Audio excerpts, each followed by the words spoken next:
आदरणीय प्रधानमंत्री जी, हमारे वर्ल्ड व्यू टेलीविजन की तरफ से सबसे पहले मैं आपका स्वागत करती हूं और आपने जो थोड़ा सा वक्त निकालकर हमें इंटरव्यू देने के लिए हामी भरी है, उसका मैं तहे दिल से आपका शुक्रिया अदा करना चाहती हूं। आपकी इलेक्शंस जनवरी में आपने अनाउंस की हैं। मैंने बिल्कुल नहीं अनाउंस। उसकी इलेक्शन जनवरी में होनी चाहिए कहते हैं, आने वाले जनवरी में, लेकिन इलेक्शंस तो किसी भी वक्त हो सकते हैं। हो सकती हैं। हाँ, खाली एक लिमिट है उसके बाद, जिसके पहले करना हो। क्या इसका मतलब ये भी हो सकता है कि आप मिड टर्म इलेक्शंस मई में करवा लें? आप देखिए, इस पे हमने सोचा ही नहीं है तो इसका क्या जवाब दे सकते। हो सकता है मौसम आपको पसंद आए मई का, और हो सकता है आप इलेक्शंस करवाएं। नहीं कोई सोचा कारण तो नहीं है उसके लिए। लेकिन you are famous for springing up mid term कभी भी नहीं। इलेक्शन अभी तक नहीं हुआ।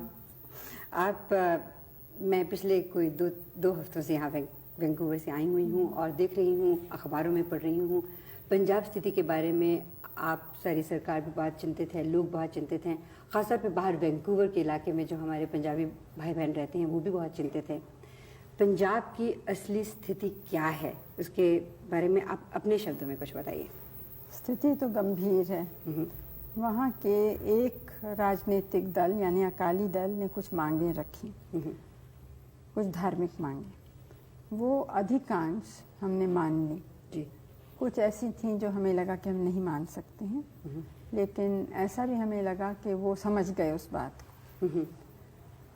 एक मांग ऐसी थी जो हमसे संबंधित इतनी नहीं थी, और वो दूसरे कुछ राज्य हैं भारत के, वहाँ के, और वहाँ के गुरुद्वारों की जैसे अपनी कमिटीज़ या बोर्ड्स हैं उनका था।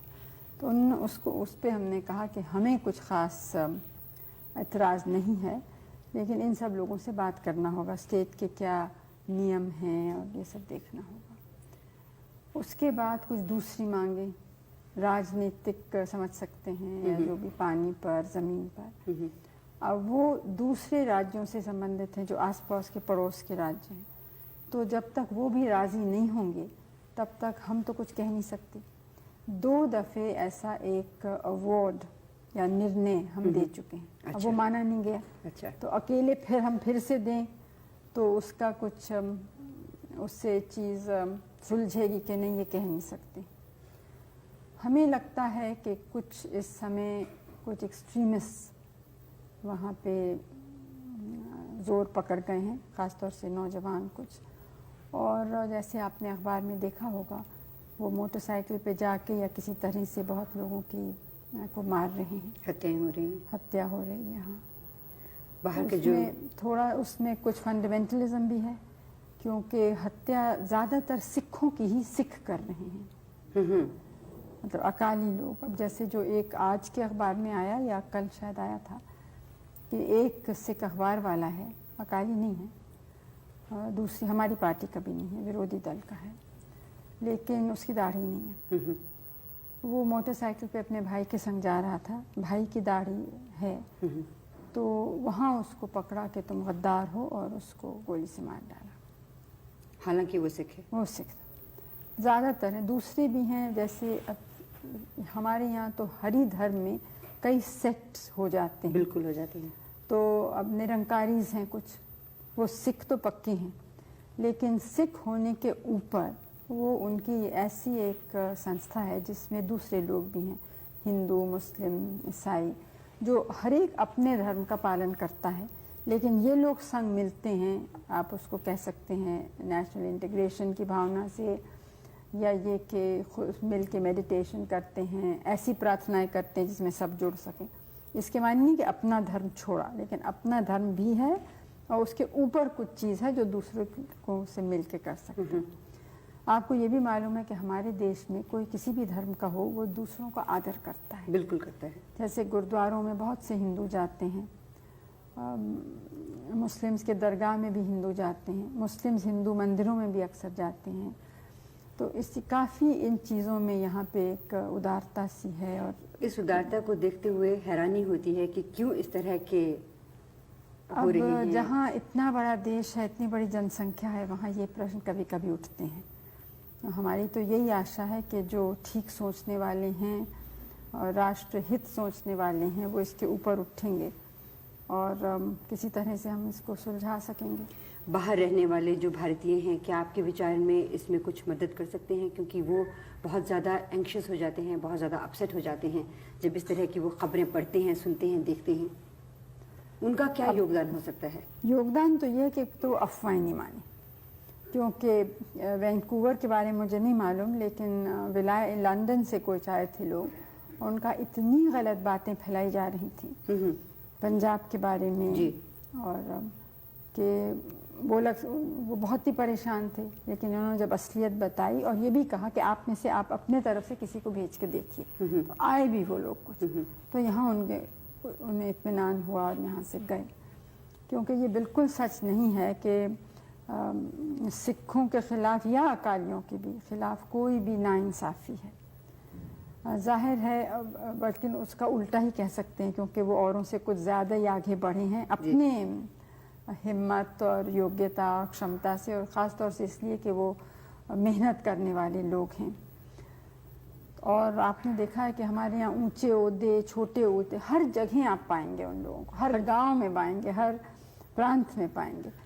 तो इसे ये बात कहनी बिल्कुल गलत है, लेकिन कुछ जो उनकी मांगे हैं, वो हमारा कहना ये है कि कोई भी मांग हो उस पर बातचीत हो, लेकिन मार काट या संविधान का अपमान करना या कोई ऐसी बात करना कि राष्ट्र के विरोध में होती है, वो ठीक नहीं है। लेकिन अगर इस तरह से बातचीत लंबी होती चली गई तो ये मारकाट तो होती जाएगी। जिन लोगों को मारा जा रहा है वो तो बिल्कुल इनोसेंट है ना? वो बिल्कुल निर्दोष हैं, लेकिन बात लंबी क्या होगी, हम तो कुछ हद तक ही कर सकते हैं। ठीक है। तो इसलिए सबको सोचना है कि कितना हो सकता है, कितना नहीं। दूसरे लोग मुझसे नाराज़ हैं कि इतना क्यों मान लिया। हरियाणा में भी कुछ हुआ ना, तो उसका एक रिएक्शन हुआ ना, जो पंजाब में पहले हुआ था, उसका रिएक्शन अब उसको बड़ी मुश्किल से थामा है। तो इससे ये भी देखना है कि एक मांग मांगने से अगर और स्थिति बिगड़ती है तो किसी का लाभ नहीं होता है। आप जब दोबारा इलेक्शन के बाद आएंगे ऑफिस में, तो कौन से ऐसे कार्यक्रम हैं जिन पे आप ज़्यादा एम्फोसिस देंगी? अब देखिए, पहले तो जो चुनाव का क्या नतीजा होगा ये कोई पहले से कह नहीं सकता है। मान लीजिए आप आ जाती हैं। दूसरी बात यह है कि हमारी एक बहुत स्पष्ट और साफ नीति है, और वो नीति है कि अपने देश को हम मजबूत बनाएं। इसलिए नहीं कि किसी और को धमकी दें या किसी पर हम हावी होना चाहते हैं, दबाव डालना चाहते हैं, लेकिन इसलिए कि यहाँ की इतनी बड़ी समस्याएं हैं कि उनका समाधान करने के लिए हमें अपनी ताकत ही चाहिए। ये बहुत बड़ा देश है और इतनी बड़ी जनसंख्या को कोई बाहर का मदद नहीं कर सकता। कितना भी धनी और बड़ा देश हो, वो हमें नहीं कर, हमें खुद ही अपने पैर पे खड़ा होना है। इसलिए हम ताकत चाहते हैं। अच्छा, अब ताकत कई तरह की, एक तो एक इसके माने सबको एक होना चाहिए, अनेक धर्म, अनेक भाषाएं, अनेक प्रांत, जातियाँ। दूसरे ये कि गरीबी हटानी है, क्योंकि गरीबी एक तो वैसे भी दुख और शर्म की बात है, मानवता का प्रश्न है, लेकिन संग संग एक देश को कमज़ोर करने की चीज़ है। बिल्कुल। क्योंकि जो गरीब हैं वो अपनी ताकत या योग्यता देश के सेवा में नहीं डाल सकते। तो मुख्य काम तो हमारा ये है, देश को मजबूत बनाना और गरीबी दूर करनी। असल में तो मजबूत बनाना है ना, कि जिसमें आज़ादी को हम अपने रख सकें। उसके लिए हमें सांप्रदायिकता भी हटानी है, अंधविश्वास भी हटाना है, गरीबी हटानी है, और गरीबी हटाने के लिए उत्पादन बढ़ाना है। तो और हमारे जो लोग रहते हैं उनको देखना है कि उनकी जो आवश्यक वस्तुएं हैं, चाहे खाना, कपड़ा, घर, शिक्षा, स्वास्थ्य का प्रबंध, ये सब चीज़ें मिलें। तो इस नीति के बाहर तो जा ही नहीं सकते हैं। बिल्कुल, इसी को हमें करना है। तो साथ साथ क्योंकि हम मानते हैं कि अगर दुनिया में कुछ गड़बड़ हो, यानी विश्व युद्ध हो, तो उसका भारी प्रभाव हम पर पड़ेगा। इसलिए हम विश्व शांति, विश्व मैत्री और ख़ास तौर से जो हमारे जैसे विकासशील देश हैं वो मिलके सहयोग करें एक दूसरे से, और हम लोग और दूसरों से भी, मतलब विकसित देश जो हैं उनके संग भी दोस्ती करें। आजकल की दुनिया में कोई लोग अलग नहीं रह सकते, सबको एक दूसरे से कुछ चाहिए और कुछ देने को है। तो इस तरह से हमें, तो जो हमारा आज का नवयुवक वर्ग है उसके लिए आप आने वाले कुछ वर्षों में क्या देख रही हैं, वो क्या योगदान देंगे? आप उनको कैसे फोर्सी कर रही हैं अपनी इन पॉलिसीज़ में? अब हम तो आशा ही करते हैं कि वो ठीक रास्ते पे चलेंगे और बनाने के रास्ते पे चलेंगे, तोड़ने के रास्ते पे नहीं। उम्मीद यही है। उम्मीद यही है और हमारी सौभाग्य है कि भारत की जनता जो है उसका दिल बहुत मजबूत है और सहन शक्ति भी है। और यहाँ बहुत नौजवान हमारे बहुत बड़े बड़े साइंटिस्ट, वैज्ञानिक बने हैं, इंजीनियर, डॉक्टर इत्यादि, जो आपके मुल्क और दूसरे देशों में गए हैं जी। तो हम तो चाहते हैं कि वैसे बहुत और हैं यहाँ पे, तो सब लोग मिल के काम करेंगे तो ज़रूर एक नया भारत बन सकेगा। और उम्मीद करते हैं कि वो बहुत ही सुखद भारत होगा। राजीव जी इसमें क्या रोल अदा करेंगे जब आप दोबारा इलेक्शन जीत के आएंगे? अब ये तो मुझे क्या मालूम है, वो तो देखेंगे वो क्या करना चाहते हैं। आप और उनको स्थिति कैबिनेट में कैसी लाएंगे है। तो सही। अब देखिए, मुझे तो पता ही नहीं मैं कैबिनेट बनाऊंगी कि नहीं बनाऊंगी। आप तो बहुत आगे कूद रही हैं। एक कदम हमेशा आगे रहना अच्छा रहता है। उससे क्या होता है कि आप प्लान कर सकते हैं अच्छी तरह से। मैं दूरदर्शन के बारे में 2-3 सवाल पूछना चाह रही थी। हम कनाडा में प्रोग्राम जो करते हैं, अक्सर हम चाहते हैं कि भारत की सभ्यता को वहाँ पर हम ज़्यादा प्रकाशित कर सकें, हमारे जो बच्चे हैं वो भी उस सभ्यता से कुछ सीख सकें, कुछ जानें।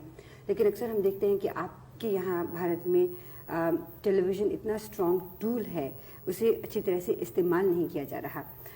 मैंने कल राष्ट्रपति जी के जो संवाद था उसमें सुना कि जो सैटेलाइट्स हैं उनके ज़रिए 70% लोगों तक प्रोग्राम पहुंचेंगे, लेकिन उन प्रोग्रामों का स्तर ऊंचा करना भी शायद उनके लिए बहुत ज़रूरी है, क्योंकि हम जब बाहर प्रोग्राम को देखते हैं तो कुछ इस तरह के प्रोग्राम नहीं लगते कि उन्हें लेके बाहर दिखाया जा सके। हम कोशिश तो कर रहे हैं उनको सुधारने की। हमारे लिए तो एक नई चीज़ है और है ज़रूर एक बहुत प्रभावशील, जी। लेकिन उतना यहाँ इसका प्रभाव नहीं है जितने जैसे अमेरिका में है। क्योंकि अमेरिका में आप कोई भी प्रोग्राम देखिए उसमें हमेशा ये बात होगी वी अमेरिकन, वी कनेडियंस, इस तरह की कोई चीज़। हमारे यहाँ पे इस तरह के प्रोग्राम मैंने देखे नहीं अभी तक कोई भी। नहीं, ये सच है, लेकिन देखिए आप उन देशों में जो राष्ट्रीयता की, मैं ये नहीं कह रही हूँ कि यहाँ कम है, लेकिन ये क्या आश्चर्यजनक नहीं है कि इतने बरस हो गए लेकिन यहाँ के किसी फिल्म बनाने वाले ने ये सोचा भी नहीं कि हमारे राष्ट्रीय आंदोलन पर फिल्म बनाए या राष्ट्रीय नेता पे बनाए। बहुत से लोग शिकायत करते हैं कि गांधी फिल्म बाहर वाले ने क्यों बनाया, लेकिन यहाँ वाले ने किसी ने कभी कहा ही नहीं बनाने को। और कुछ थोड़ा बहुत हमने जब कोशिश भी की तो किसी ने ज़रा भी उसमें रुचि या दिलचस्पी नहीं दिखाई। इसका कारण क्या है? अब ये मुझे तो मालूम नहीं, तो फिल्म वालों से आप पूछ सकते हैं। मैं आखिरी सवाल आपसे एक बार फिर से पंजाब के बारे में करना चाहती हूँ। अक्सर हम अखबारों में पढ़ते हैं, ख़ासतौर पर जब हम बाहर के मुल्कों में रहते हैं, तो जैसा आपने पहले भी कहा, अफवाहें वहाँ पे बहुत ज़्यादा फैल जाती हैं और उनको अफवाहें ले लीजिए या सचमुच वो सही घटनाएं हैं कि इनमें बाहर के देशों का बहुत बड़ा हाथ है कि भारत की जो एकता है वो टूटे, पंजाब एक अलग प्रांत बने, ताकि जो बाहर के इंटरेस्टेड पार्टीज़ हैं वो आके भारत को तंग करें या उसकी प्रगति में रोड़ा अटकाएं। ये कहाँ तक सही है?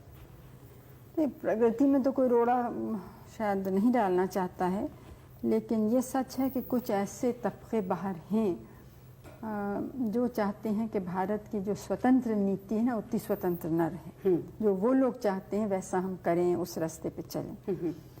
तो ऐसे लोग तो हमेशा कुछ दखल देते ही रहते हैं। अब पंजाब में कहाँ तक दखल है ये कहना मुश्किल है, लेकिन ये आपने भी देखा होगा कि ऐसे जो कुछ ऐसा मूवमेंट एक चला है, आंदोलन, उसके ज़्यादातर दफ्तर और ये सब चीज़ें सब बाहर हैं, बाहर के देशों में। शायद कनाडा में भी है, कुछ यूरोप के 2-3 देशों में है। प्रधानमंत्री जी, मैं आपका तहे दिल से शुक्रिया अदा करती हूँ कि आपने अपने बहुत ही बिजी वक्त में से हमारे कुछ चुपते हुए सवालों का भी जवाब दिया। वैंकूवर की सभी जनता की तरफ से, वर्ल्ड व्यू टेलीविज़न की तरफ से बहुत बहुत शुक्रिया। और मैं कामना करती हूँ कि ये जो आने वाला वर्ष है और बहुत से आने वाले वर्ष भारत के लिए बहुत सुखद वर्ष हों। और आपको मुबारकबाद भी देना चाहती हूँ क्योंकि आपको नोबेल प्राइज़ के लिए नॉमिनेट किया गया है।